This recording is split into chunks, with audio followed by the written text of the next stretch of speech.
Las enseñanzas de Jesús en este sermón son profundas, avivando la fe y guiando nuestro corazón hacia su propósito espiritual. A través del milagro de sanar al ciego en Betsaida, Jesús muestra que la sanación del alma ocurre paso a paso, como la luz que disipa gradualmente la oscuridad.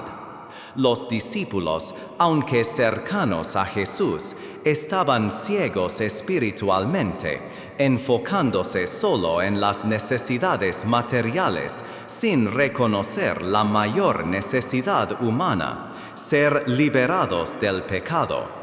Jesús, con paciencia, les enseñó que no vino a liberar a la nación del dominio romano, sino a redimir almas de las cadenas del pecado. Su llamado a tomar la cruz nos recuerda que seguirlo requiere negarnos a nosotros mismos y aceptar dificultades para vivir por su gloria. En la transfiguración en el monte, Jesús revela el reino glorioso, animándonos a vivir en el espíritu del reino de Dios en medio de un mundo lleno de dolor.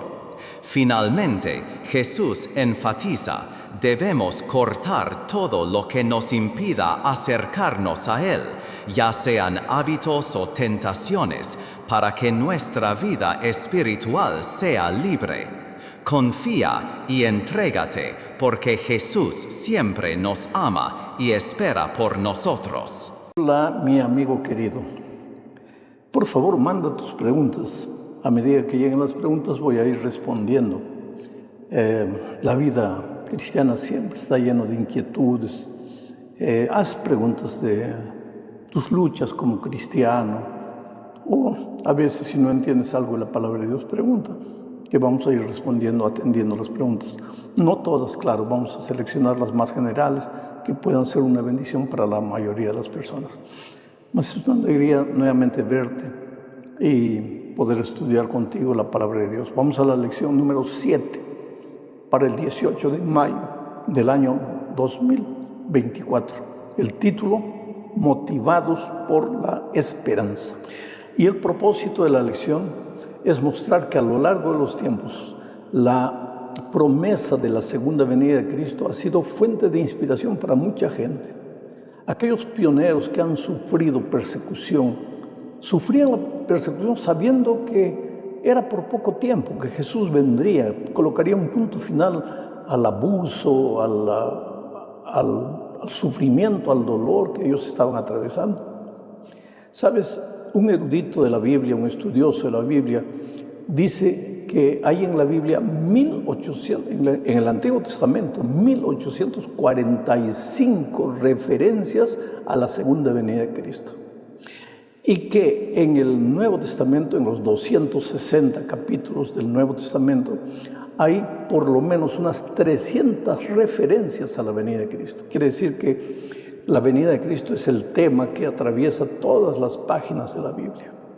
Inclusive cuando en Génesis 3:15 Dios promete un Salvador, le dice a la mujer que este Salvador, la simiente de la mujer, heriría al diablo en la cabeza.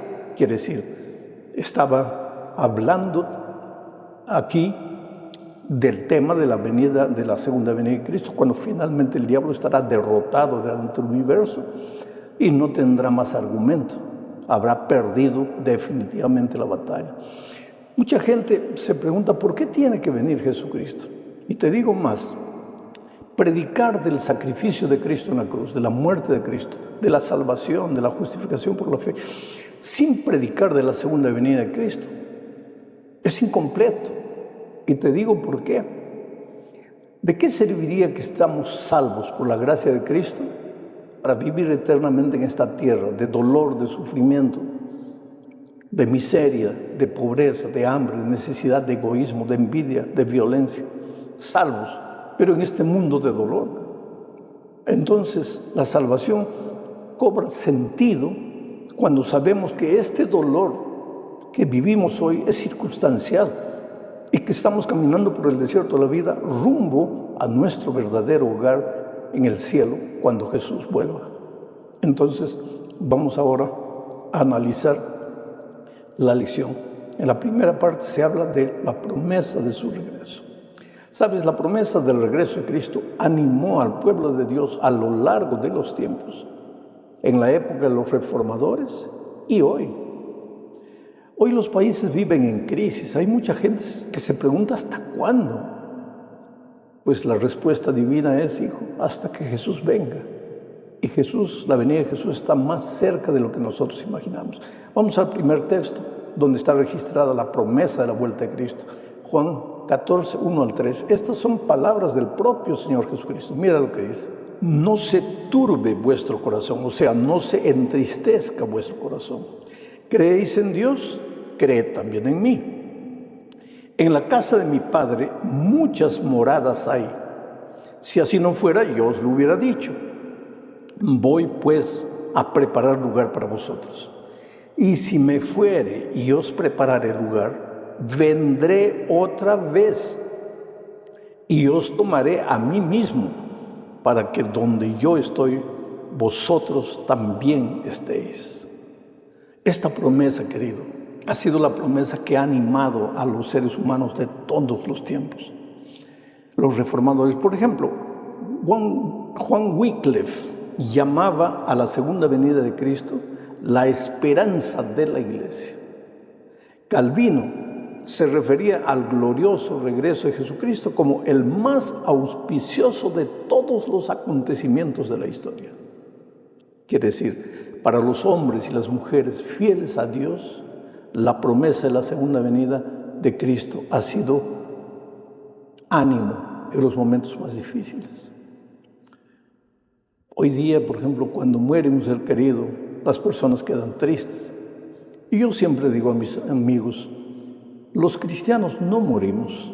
De acuerdo con la palabra de Dios, los cristianos dormimos, porque vamos a despertar cuando el Señor Jesús aparezca por segunda vez. Y cuando tú te acuestas y duermes, y cuando te despiertas a las 6 de la mañana, parece que ha pasado un minuto. Tú no has tenido conciencia de las 8 horas que pasaron. Así también cuando tú descanses en la muerte, vas a dormir. Y cuando te despiertes, ya Jesús está viniendo. Y cuando alguien te diga, pero ya pasaron 150 años, tú ni habrás sentido. La muerte es un sueño para los hijos de Dios. Y la venida de Cristo, la segunda venida de Cristo, es la gran esperanza. Vamos entonces ahora a la segunda parte de este estudio bajo el subtítulo de A la espera del tiempo. Mientras Jesús no viene, el enemigo trata de distorcer la esperanza de la venida de Cristo. Por ejemplo, hay gente que dice que el reino de Dios está en esta tierra y que Jesús ya vino en espíritu y que en poco tiempo las cosas se arreglarán en este mundo y nosotros viviremos la eternidad en un mundo de paz en esta tierra. ¿De dónde sale eso? Yo no sé. Hay gente que aparece diciendo, no, Jesús ya está en el Japón, no, está Jesús en la China, no, está en África. Y hay muchos falsos cristos que aparecen diciendo que son el Cristo. Sin embargo, ¿qué es lo que la palabra de Dios dice? Voy a leer Hechos 1, 9 al 11. Y habiendo dicho estas cosas, este es un diálogo entre Jesucristo y sus discípulos, ya en el monte de la Ascensión, cuando Él iba a irse ya para el cielo. El texto dice, y habiendo dicho estas cosas, viéndolo ellos, los discípulos, fue alzado el Señor Jesucristo y le recibió una nube que le ocultó de sus ojos. Y estando ellos con los ojos puestos en el cielo, entre tanto que Él se iba, he aquí se pusieron junto a ellos 2 varones con vestiduras blancas, los cuales también les dijeron, varones galileos, ¿por qué estáis mirando al cielo? Este mismo Jesús que ha sido tomado de vosotros al cielo, así vendrá como le habéis visto ir al cielo. Este texto de Apocalipsis, escrito por Juan, está narrando el momento cuando el Señor Este texto narrado por Lucas está presentando el momento en que el Señor Jesucristo fue levantado al cielo en una nube de ángeles. Ellos estaban mirando al cielo, todo tristes, porque el Señor Jesús estaba yendo, y 2 ángeles aparecieron y les dijeron: varones galileos, ¿qué están mirando? Porque están tristes. Este mismo Señor Jesucristo que se fue, va a volver así, de la manera en que se fue. O sea, Él se fue físicamente y todos lo veían, y cuando vuelva, volverá físicamente y todos lo verán. Él se fue en una nube de ángeles y volverá en una nube de ángeles. No es una venida simbólica, es una venida literal. Apocalipsis 1:7 dice que cuando Él venga, todo ojo le verá, inclusive los que le traspasaron, todos le verán. Pero ese día, los que estuvieron preparados para encontrarse con Él, pues levantarán los brazos con alegría, lo esperarán. Pero aquellos que se burlaron de la venida de Cristo, que no le hicieron caso a la palabra de Dios, ese día será un día de desesperación, de tristeza, y el resplandor del Señor Jesucristo los matará. Después, 1000 años después, viene lo que nosotros le llamamos el infierno, pero ese es otro asunto. Vamos a la tercera parte de este estudio, hablando de el subtítulo William Miller y la Biblia. ¿Sabes? Así como Dios levantó reformadores para llevar a las personas al estudio de la Biblia, porque antes de la reforma, la tradición humana estaba sustituyendo la palabra de Dios. Dios levantó a los reformadores para traer a las personas al estudio de la Biblia. Así también, en la segunda mitad del siglo XIX, Dios levantó hombres en diferentes lugares para enaltecer la promesa de la venida de Cristo que estaba quedando en el olvido. ¿Y por qué esa gente llegó a encontrar en la palabra de Dios el destaque que la segunda venida de Cristo tenía? Porque comenzaron a estudiar la Biblia. Mira lo que dice Isaías 28, 9 y 10. ¿A quién se enseñará ciencia? ¿O a quién se hará entender doctrina? ¿A los destetados? ¿A los arrancados de los pechos? Porque mandamiento tras mandamiento, mandato sobre mandato, renglón tras renglón, línea sobre línea, un poquito allá, otro poquito aquí. Es interesante. Este consejo bíblico dice cómo debemos estudiar la Biblia. Oh querido, cuando tú tomes la Biblia, no puedes agarrar un versículo y decir que la Biblia dice esto porque ese versículo dice. Cuando tú quieres saber lo que la Biblia habla sobre un determinado tema, tienes que tomar todos los versículos de la Biblia que hablen de ese determinado tema. Entonces tú vas a tener la idea equilibrada. No puedes tú hablar de un asunto solo con un texto de la Biblia. Por ejemplo, ¿quieres hablar de qué pasa con los muertos cuando ellos mueren?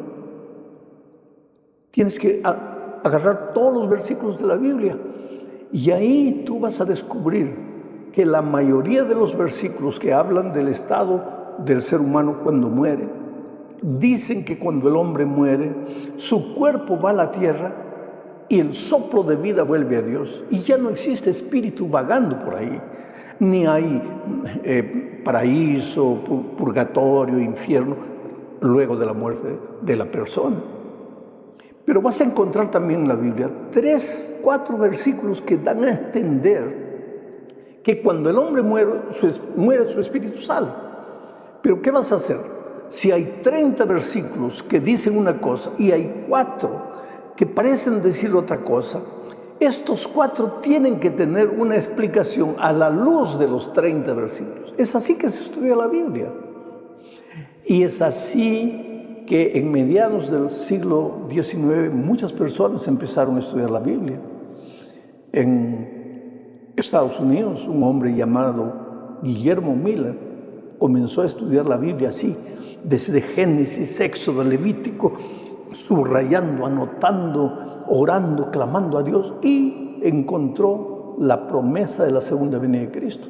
Y encontró una profecía que literalmente lo dejó asustado.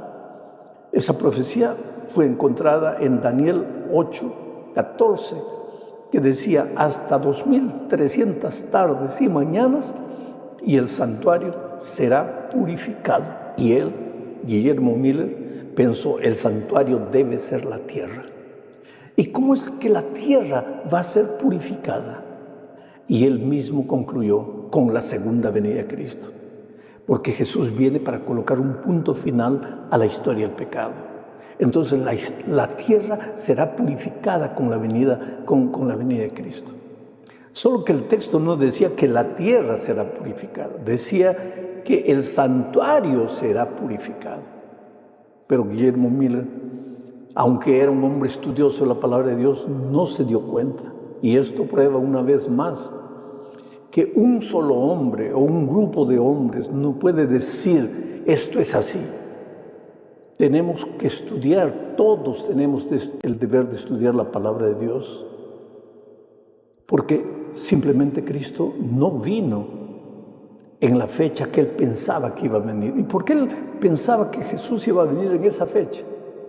Porque él encontró pues la profecía de Daniel 8:14, 2300 tardes y mañanas y el santuario será purificado. Esta era una profecía larga y esta es la última parte de nuestro estudio. Leo Daniel 9, 23, 25 y 27. Cuando Daniel tuvo la visión de los 2300 años, las 2300 tardes y mañanas, él quedó preocupado. ¿Y cuándo empieza esta profecía? ¿Y cuándo termina esta profecía? Porque yo sé, pensaba él, que cuando termine Cristo va a venir a la tierra. Pero ¿cuándo comienza y cuándo termina? Daniel cuando recibió la visión de las 2300 tardes y mañanas, estaba preocupado. Y entonces mira lo que él escribe en Daniel 9, 23, 25 y 27. Al principio de tus ruegos fue dada la orden, y yo he venido para enseñártela porque tú eres muy amado. Entiende pues la orden y entiende la visión. 70 semanas están determinadas sobre tu pueblo y sobre tu santa ciudad. Sabe pues y entiende que desde la salida de la orden para restaurar y edificar a Jerusalén hasta el Mesías príncipe, habrá 7 semanas y 62 semanas. Y por otra semana confirmará el pacto con muchos, y a la mitad de la semana hará cesar el sacrificio y la ofrenda. Te voy a explicar. Daniel tuvo la visión de las 2300 tardes y mañanas y no podía entender cuándo empieza, cuándo termina. Estaba medio triste, estaba ayunando, estaba orando, inclusive estaba medio enfermo, preocupado con esta visión. Y de repente aparece el ángel y le dice: cuando tú empezaste a orar, yo recibí la orden de venir para enseñarte la profecía, para explicarte la profecía. Y entonces ahí le dice: de estas 2300 tardes y mañanas, 70 semanas proféticas. ¿Cuántos días trae la semana? 7 días, o sea, una semana profética, 7 años. Y 70 semanas, 7 por 7, 49, 490 años. El ángel le dijo: 70 semanas de este periodo profético de 2300 días, 70 semanas, 490 años están separados, están determinados para tu pueblo, para el pueblo de Daniel, el pueblo judío. Y le dijo: esta profecía va a comenzar cuando se decrete, se haga el decreto para que tu pueblo reconstruya la ciudad de Jerusalén. El pueblo de Dios estaba cautivo. Y ese decreto para que el pueblo de Dios retornase a Jerusalén y reconstruyese la ciudad fue dado el año 457 a.C. por el rey Asuero. 457. Entonces, la profecía comienza el año 457. Y ya leí detalles. En la última semana, a la mitad de la semana, al comienzo de la semana, el ungido Mesías príncipe sería bautizado, sería ungido. A la mitad de la semana sería sacrificado. Y después habría 3 años y medio más, cuando terminó la oportunidad que el pueblo de Israel tenía, porque rechazaron, apedrearon a Esteban y pues rechazaron definitivamente la oportunidad que tenían de aceptar al Señor Jesucristo y el programa de salvación. Ahí terminaron los 490 años. Pero esta profecía formaba parte de la profecía mayor de 2300 años. Entonces, si tú, a partir del año 33, cuando Esteban fue apedreado, sigues contando los años, uno tras otro, hasta acabar 2300 años, vas a ver que esos 2300 años acababan el año 1844 de nuestra era, específicamente el 22 de octubre de 1844. Guillermo Miller pensaba que Jesús, cuando estudió esta profecía, simplemente quedó apavorado, pensó: Jesús viene, porque aquí dice 2300 años el santuario será purificado, y Jesús va a purificar el santuario que es la tierra. Y esta profecía termina el 22 de octubre del 44. Entonces Cristo va a volver en esta fecha, y salió predicando la segunda venida de Cristo para todo lado. ¿Sabes que hay mucha gente que dice que los adventistas se engañaron anunciando la venida de Cristo? ¿Los adventistas del séptimo día? No, querido. La iglesia adventista del séptimo día no existía el año 1844. La iglesia adventista del séptimo día solo se organizó en 1863. Pero en 1844, antes del 40, 41, 2, 3, 4, había mucha gente que creía que Jesús iba a volver el 22 de octubre del 44. Si tú vas a la biblioteca en los Estados Unidos, vas a encontrar periódicos de aquellos tiempos de miles y miles de personas que esperaban la vuelta de Cristo. Pero Jesús no volvió. Llegó el 22 de octubre. Ellos pensaron: en la mañana va a venir, no vino. A mediodía no vino, en la noche no vino. A eso le llaman el gran chasco, la gran frustración. ¿Quiere decir que Jesús había fallado en su promesa? ¿Quiere decir que la profecía no valía? No, querido. El problema no estaba con la Biblia ni con la profecía, estaba con la interpretación del ser humano. Porque la profecía era clara: 2300 tardes y mañanas el santuario será purificado. Pero ¿dónde está el versículo que dice que la tierra era el santuario? El santuario es el santuario, la tierra no es el santuario. Entonces, la tierra no sería purificada, sería purificado el santuario. ¿Mas qué significa eso? Bueno, ese es el estudio de la próxima semana. No voy a estudiar ahora. Voy a dejar en suspenso para la próxima semana. Que Dios te bendiga, mi querido amigo, mi querida amiga. Yo siempre digo que la vida no es fácil. Por eso es que tenemos que clamar, orar para que Cristo venga. En este mismo momento tal vez estás enlutado, tal vez estás enfermo, has perdido un ser querido, has perdido el empleo, tu hogar se está destruyendo, tú mismo estás enfermo y has condenado a muerte. Todo esto es parte de la vida, de este mundo de pecado. Pero Jesús viene. Ahora, mientras Jesús venga, tú no estás solo, tú no estás abandonado. Dios te ama, Dios cuida de ti. Y mira, escribe, registra tu pedido de oración. Hay miles literalmente de personas que oran por ti. Yo soy uno de ellos.